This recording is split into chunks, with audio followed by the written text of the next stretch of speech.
Good morning, শুভ সকাল। আশা করি সবাই খুব ভালো আছো। যারা একটু একটু ভালো একটু একটু খারাপ আছো আমার মতো, তাদেরকে বলবো লড়ে যাও, we are together in this. একটাই জীবন, ভালো করে বাঁচতে হবে। দেবলীনা জীবনযাপনে তোমাদের সকলকে স্বাগত জানাই। আমি একটু আগেও বাড়িতে গেছিলাম, পিঠে তো হচ্ছে এবং আমি চুষি বানাতে গেছিলাম। তোমার বেশ ভালো লেগেছে, এখনো কোথায় হাতে লেগে আছে দেখলে বুঝতে পারবে। এই যে যাই হোক, হাতটা ধুয়ে নিই, তারপরে বোধহয় আমার বাড়ি থেকেও প্রসাদ আসবে লক্ষ্মী পুজোর, তো সেটাও এনজয় করবো। আর তারপরে ফাইনালি লাঞ্চের টাইমে তোমাদের সাথে আবার দেখা করছি। এই হচ্ছে প্রসাদ, লক্ষ্মী পুজোর প্রসাদ। এটা আম্মা দিয়ে গেল, আমার বাড়িতে পুজো হয়েছিল সেই প্রসাদ। দেখাতে দেরি হয়ে গেল, ঠাকুর দেওয়া হয়ে গেছে। আর মা এখানে সোফাটাও ভালো করে গুছিয়ে নিয়েছে। এই যে সোফাটা আজকে একটু ক্লিন হয়েছে আমাদের। আর এই যে মা, চলো আমরা এখন খেয়ে নিই। আজকে আমাদের খাওয়াটা খুব একটা ভালো হবে না, কারণ আমরা সকাল থেকে পিঠে নিয়ে ব্যস্ত। আজকে আমাদের দুধ পুলি হবে, আরো কিছু হবে তার সঙ্গে, চুষি পায়ে এটা সেটা অনেকটাই হবে। সেই নিয়ে, কিন্তু সেটা পুরোনো বাড়িতে, এ বাড়িতে না। পুরোনো বাড়িতে আমাদের যা কিছু হয় সব পুরোনো বাড়িতে, মানে আদি বাড়ি আমাদের যেটা, সেখানেই হয়। সেখানে আমার বড় ভাসুর যাও আসেন, আমরাও যাই, আমার ননদ দেওর নন্দাই তারাও থাকে। আমরা জয়েন্ট ফ্যামিলি মিলে জিনিসটা এনজয় করি। তো এখন দেখা যাক আমাদের কি রান্না হয়েছে, আমরা কি খাচ্ছি। তবে আসল আনন্দ হচ্ছে পিঠেটা, কিন্তু সেটা এক্ষুনি হচ্ছে না, সেটা একটু সময় সাপেক্ষ। সেটাকে একটু রাখতে হবে, একটু ঠান্ডা করতে হবে, তারপরে সেটাকে খাওয়াবো। তো এখন আমরা লাঞ্চ করে নিই, পিঠে পায়েস পরে এনজয় করব। তো আজকে হয়েছে আমাদের, আমি একটু দেখাচ্ছি। এই যে মা এখন মাখছে উচ্ছে আলু সেদ্ধ। তো আজকে আমাদের বললাম খুব অল্প সামান্য কিছু রান্না হয়েছে। তার মধ্যে এইটা আমাদের প্রধান খাবার, উচ্ছে আলু সেদ্ধ। নুন দিয়ে সেদ্ধ করা থাকে, সামান্য একটু তেল দিয়ে মেখে নিই। আর হয়েছে আরেকটা ভালো খাবার, সেটা হচ্ছে লাউ শাক, আলু বড়ি, বেগুন দিয়ে তরকারি। সেটা খুবই ভালো হয়েছে খেতে। আর তাছাড়া হয়েছে অরহর ডাল। আজকে আমাদের লক্ষ্মী পুজো, আজকে আমরা নিরামিষ খাই। তা নিরামিষ খেলে তার মসুর ডাল খাওয়া যায় না।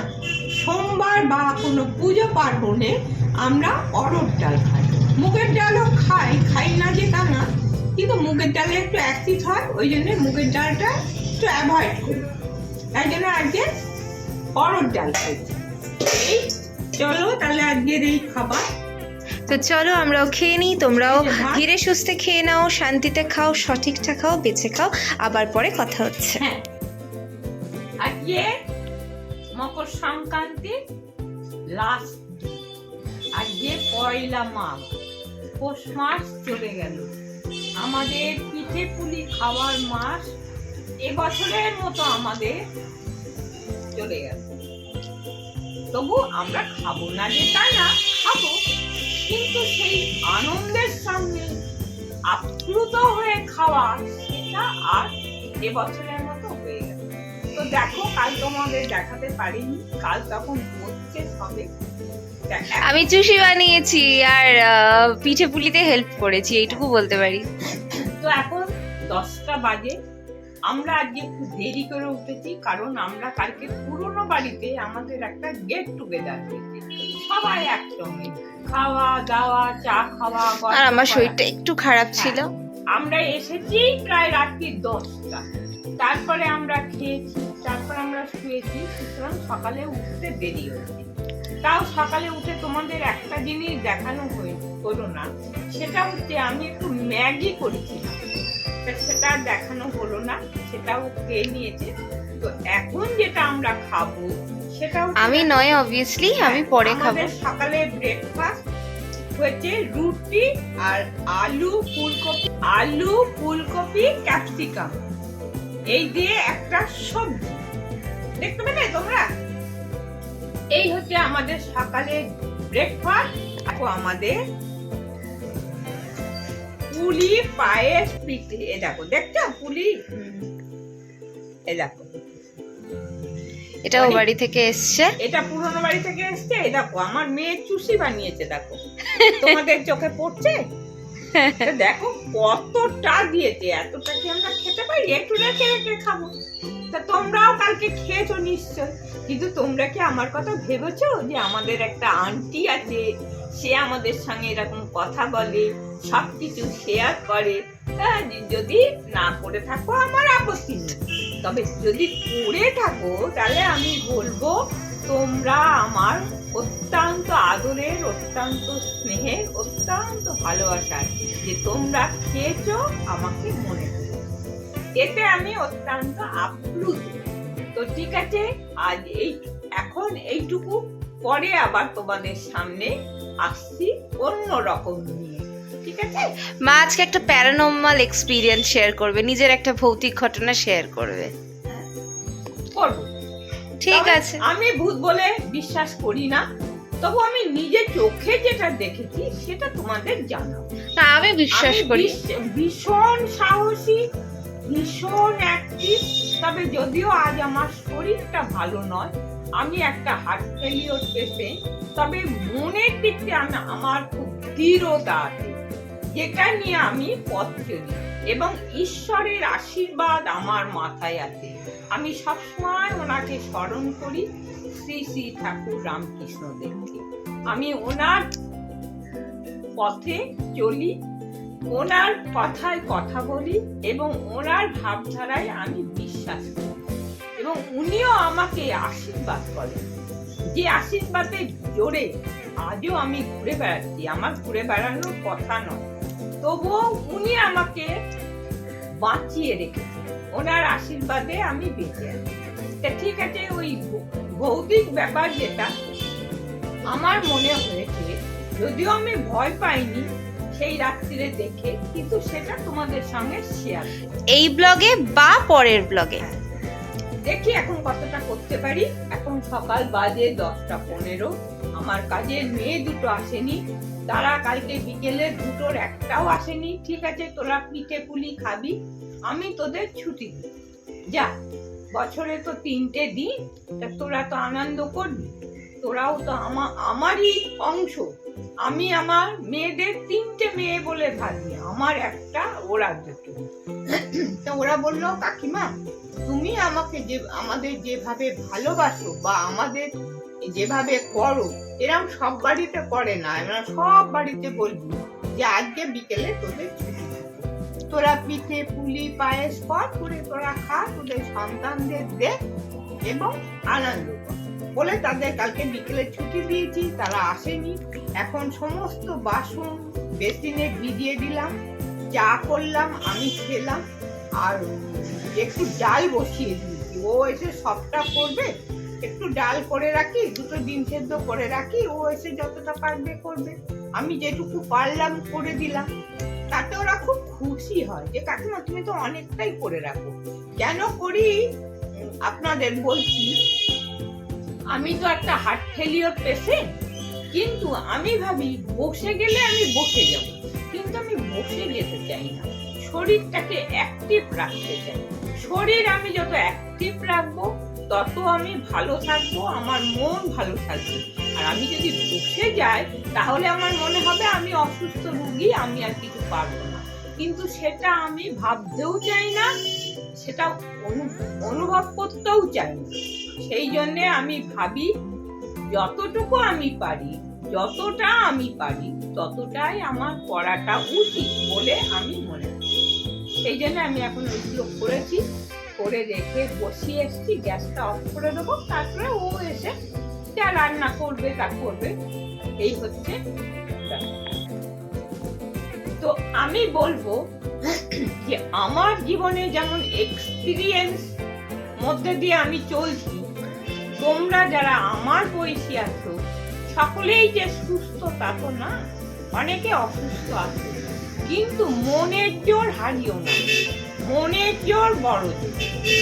শুধুমাত্র মার বয়সী না, আমার বয়সীও যারা রয়েছে, যারা নিজেদের কাজগুলো করো না, মা কিন্তু তাদের উদ্দেশ্যেও এই কথাগুলো বলছে।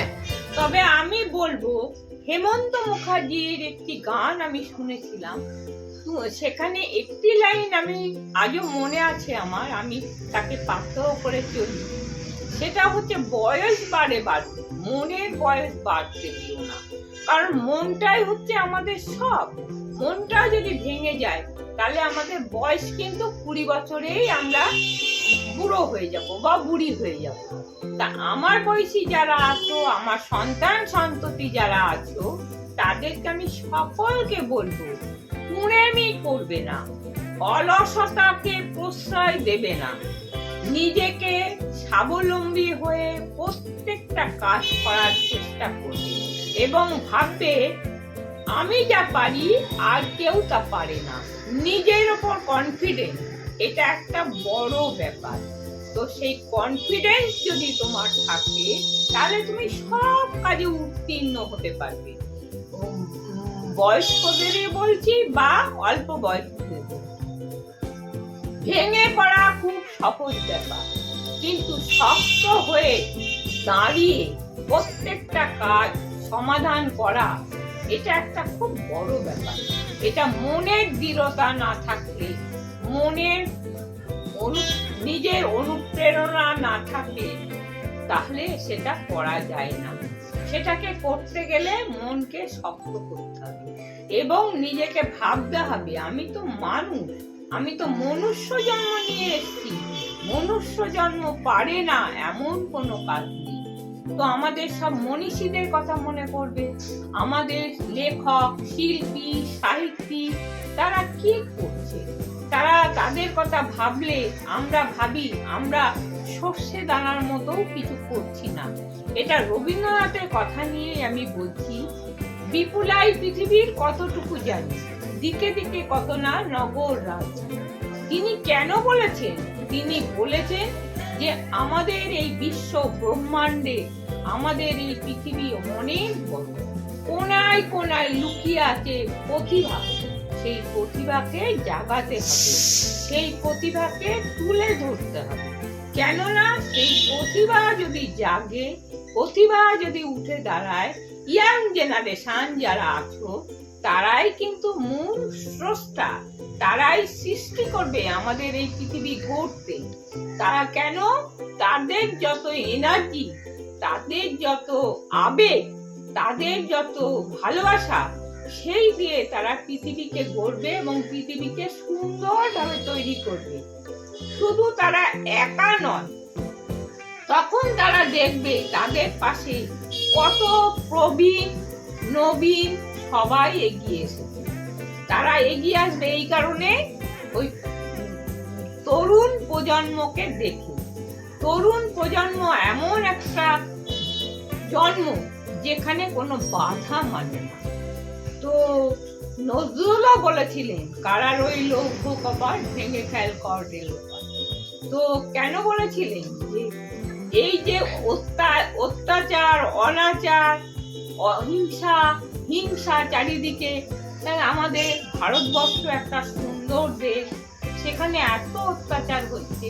তরুণ প্রজন্মকে বলেছিলেন যে তোমরা সব পারো, তোমরা যদি মনে করো, তোমরা যদি উঠে দাঁড়াও, তোমরা যদি এগিয়ে যাও, তা ওই নাসাই আমাদের দেশ, তো তোমরা জানো দেশে আমাদের সমস্ত স্যাটেলাইট যাচ্ছে, তোমরাই পারো নতুন নতুন কিছু আবিষ্কার। স্যাটেলাইট যাচ্ছে, আমাদের রকেটস যাচ্ছে, তোমরাই পারো নতুন নতুন কিছু আবিষ্কার করতে, যেটা আমাদের আগামী দিনে আমাদের পথ চলার পথ অনেক সহজ। তো আমি আর বাড়াচ্ছি না, আজ সকালে এইটুকুই আমি রাখছি। তবে আমি তোমাদের সঙ্গে কথা বলতে চাই, তোমরা এগিয়ে এসো, আমাকে দেখো এবং আমার সঙ্গে ইন্টারঅ্যাক্ট করো, তাহলে আমি আরো খুশি হব, আরো কথা বলবো। আমার তোমাদের সঙ্গে কথা বলতে খুব ভালো লাগে। শুধু নবীন প্রজন্ম না, প্রবীণদেরও বলছি। আমি অনেকের দিদি, অনেকের বোন, অনেকের মা, অনেকের মাসি। তো আমি তোমাদের সঙ্গে থাকতে চাই, ভালো ভালো কথা বলতে চাই। আমার জ্ঞানের ভান্ডার হয়তো সীমিত, তবু যেটুকু আছে আমি যেটুকু পারবো, যেটুকু আমি জানাবো, সেটুকু তোমাদের অনেক কাজে লাগবে। তোমরা এটুকু ভেবো, দেখো যে উনি কি বলছেন, আমাদের কি বার্তা দিচ্ছেন। তা আমি তোমাদের সঙ্গে আছি এবং থাকবো, ঠিক আছে? এখন এইটুকু, আবার পরে আসবো, আবার কথা হবে, আবার তোমাদের সঙ্গে যোগ দেবো আমি, ঠিক আছে? আশা করি তোমাদের এই ব্লগটা ভালো লেগেছে, মার কথোপকথন ভালো লেগেছে। যদি ভালো লাগে তাহলে লাইক, শেয়ার এন্ড কমেন্ট করতে ভুলো না। আর সাবস্ক্রাইব করে পাশে নোটিফিকেশন বেলটা অন করে দিও, যাতে আগামীতে ভিডিও দিলে তোমাদের কাছে নোটিফিকেশন পৌঁছে যায়। আর মার এরকম সুন্দর সুন্দর কথা শুনতে তোমাদেরকে বারবার ফিরে আসতে হবে দেবলীনার জীবনযাপনে। তো চলো, আবার দেখা হচ্ছে অন্য কোনো সকালে, অন্য কোনো ভোরে, অন্য কোনো আলোয়, অন্য কোনো ব্লগ নিয়ে। ততক্ষণের জন্য টাটা, দুকা দুকা, ভালো থেকো সবাই।